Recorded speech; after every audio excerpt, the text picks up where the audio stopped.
السلام عليكم ورحمة الله وبركاته. نحييكم من قناة محمد الحجاج عاشق الكيان، ونقدم فيديو جديد وحلقة جديدة. موضوع حلقتنا كل ما هو جديد من أخبار النادي الأهلي والزمالك والأندية المصرية والعربية والعالمية.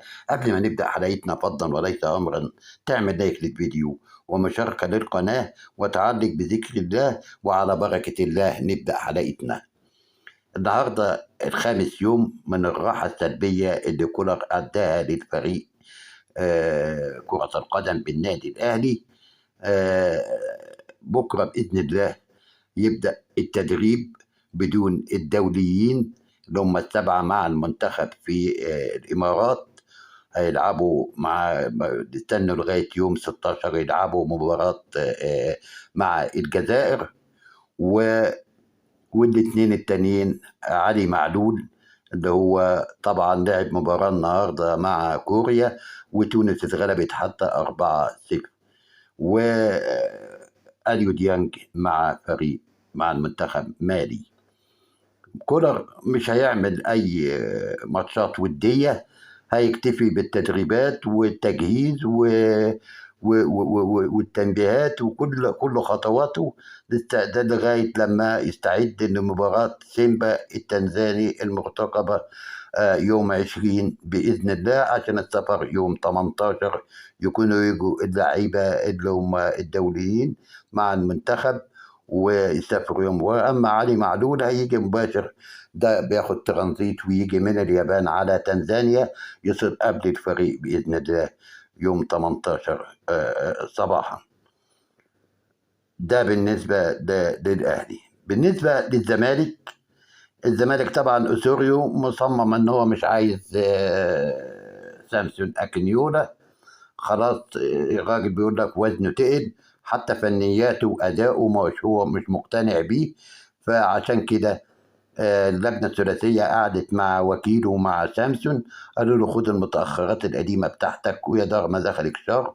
لكن سامسون أكينيولا رفض، لأن هو مش هياخد، لو راح أي فريق مش هيديله المبلغ ده. سامسون أكينيولا كان جاي مدفوع فيه 25 مليون جنيه، اللي كانوا بيقولوا جاي ببلاش وجاي مش عارف ب 500 وبتاع والكلام ده كله. 25 ما يعادل 850 ألف أو 800 ألف دولار، وعقده 2.5 مليون دولار في 4 سنوات. يعني الشهر 600 وشوية، 600 ألف دولار وشوية. فطبعا هو محدش هيديله المبلغ ده، فقال لا هيقعد ولغاية لما ياخد العقد بتاعه، وإلا العملية هتمدد شوية معاهم. كمان أوسوريو مش عايز مدحت عبد الهادي، قال مش عايز مدحت عبد الهادي معاه، لأن مدحت كان في أمس في إحدى البرامج التلفزيونية قعد مع اتكلم عن البطولة العربية اللي اشترك فيها الزمالك، إن كان السبب خروج الزمالك، كان السبب أسوريو، لأن هو ما ثبتش التشكيل من قبل ما يروح مصر أو هناك في السعودية، وعدم تثبيته للتشكيل وكل التغييرات الكتيرة، التبديلات الأكثر من اللازم هي السبب في خروجهم من البطولة العربية. فعشان كده بلغ بان انا مش عايز مدحت معايا. فقالوا له استنى يوم 20 بعد الانتخابات، هم اللي يحددوا يمشوا مدحت عبد الهادي. بالنسبة للعقد بتاع الزمالك، 1,080 مليار و80 ألف، و80 مليون جنيه. طبعا عقد كتير، يعني مليار و80 مليون جنيه. السنة اللي فاتت كان 600 وشوية، يعني في 400 مليون عقد الموسمين اللي فات ده بس. ده كتيرة قوي. وطبعا كان سيادة الوزير حد يقول له ده موقفك ايه من الناس دول والوطنيين اللي هم كانوا بيديروا نادي وطني، نادي الزمالك. في كمان الموضوع كله في مشكلة جديدة، وهي ان الكاف بعت خطاب للاتحاد المصري لكرة القدم مع العطار الزمالك لازم يفيد الكاف عن تسوية كل المديونات الخاصة بالأحكام النهائية الموجودة في المحكمة الدولية وتبع الفيفا، اللي هي بتاعة الفريق البرتغالي وبتاعة شيكابالا وبتاعة أشمبونج وبتاعة بتاع دجلة وآخرها اللاعب اللي هو الطيب مليون وتسعمائة ألف غير الفوائد. لازم يعمل تسوية إن هو خلص الديون ديت. طبعا طلب الكاف مستعجل لأن جاله خطاب من الفيفا بأن في اتحاد المصري وفريق اسمه الزمالك عليه مديونيات كذا كذا كذا كذا. فهنا الكاف لازم الزمالك يبعت ما يفيد إن هو نهى وسوى كل الإيه الفلوس أو المديونيات أو الأحكام الموجودة، وإلا هيتوقف من الماتشات أو المشتركات الأفريقية. لكن بالنسبة للكونفدرالية الجديدة اللي هي السنة دي الموسم ده، على كلام الخبير اللوائح المهندس عامر العمايرة، إن لا ما تسريش على السنة دي يلعب الزمالك الكونفدرالية. أما لو ما تتأخر في الدفع ممكن المواسم اللي جاية عن أي بطولة أو أي حاجة اشتراكات في إفريقيا. لكن كل الغرامة هتقع على الاتحاد المصري لكرة القدم، غرامة بالدولار على الاتحاد المصري، لأنه أخفى وبعت جواب رخصة ان مفيش مديونيات، ورغم ان هو كان عارف ان في مديونيات. بالنسبه تاو الصحف جنوب افريقيا طلعت النهارده كلها بتعماله ماسكه امك تاو ان هو خاين وان هو مرضيش يلبس الفانلة بتاعت المنتخب جنوب افريقيا عن طريق كلام المدرب بتاع المنتخب اللي كان تاو اعتذر معاه. وطبعا قال ده مش هيلبس الفانلة تاني بتاع المنتخب، وان هو خدعنا وان هو اعتذر وخدع وهو ما كانش فيه اي حاجه.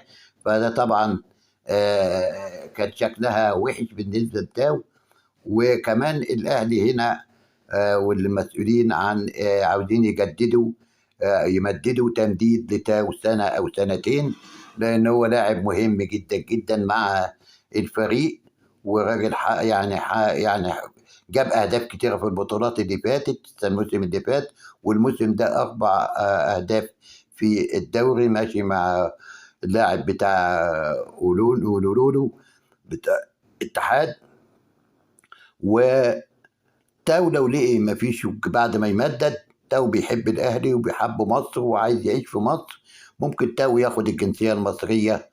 وانا يعني افكركم بعد كده لو هم صمموا انه يعترفوه بالخاين ويستبعدوه ويديله الاشاره دي كلها، هياخد الجنسيه المصريه ويلعب مع الفريق المصري ويلعب في الاهلي. ولو الاهلي طلعه بره هيبيعه برضه، هيروح انجلترا تاني باذن الله، وهيلعب باسم على انه لاعب مصري باذن الله.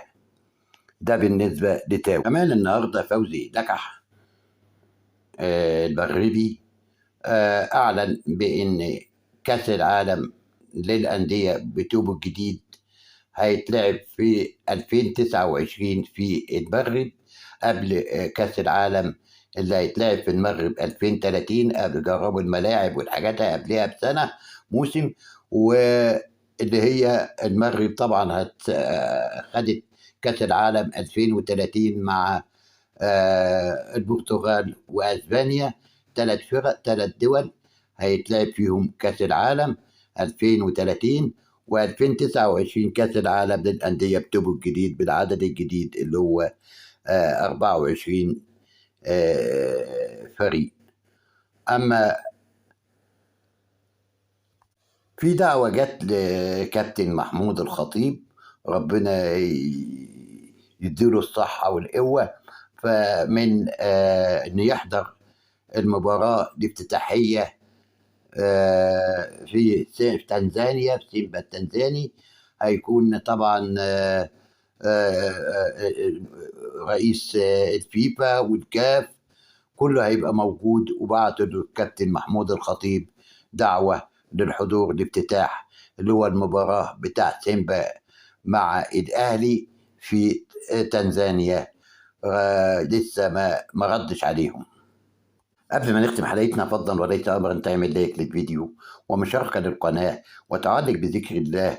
وإلى اللقاء في حلقة جديدة من قناتكم قناة محمد الحجاج عاشق الكيان، والسلام عليكم ورحمة الله وبركاته.